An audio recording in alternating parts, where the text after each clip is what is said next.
In today's video, I am going to teach you how to create tasks manually in Hubspot.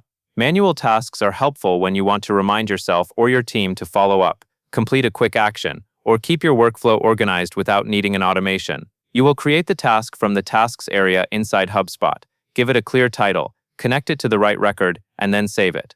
To get started, make sure you are logged into your Hubspot account. Look toward the bottom of your left side navigation menu.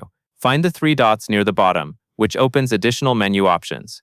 Select CRM and then choose Tasks. This takes you to the Tasks dashboard, where you can view existing tasks and manage what needs attention. Next, find and click the Create Task button. This opens a task creation window where you will enter the key details. Begin by typing the title of your task.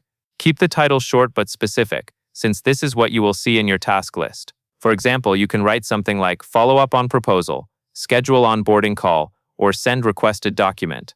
A clear title makes it easier to understand the purpose at a glance, especially when you have many tasks in your queue. After the title, select the associated record. This is where you link the task to the correct contact or company. Associating the task is important because it keeps your work connected to the right record, so anyone looking at that contact or company can see the task history and context. Choose the appropriate contact or company that the task relates to, and confirm that it is the correct one before continuing. Once your title is entered and the associated record is selected, you are ready to save it. Click Create. Your task will now appear in your task list, and it will also be connected to the record you selected, making it easier to track follow-ups and stay organized inside your CRM. That covers everything you need to know.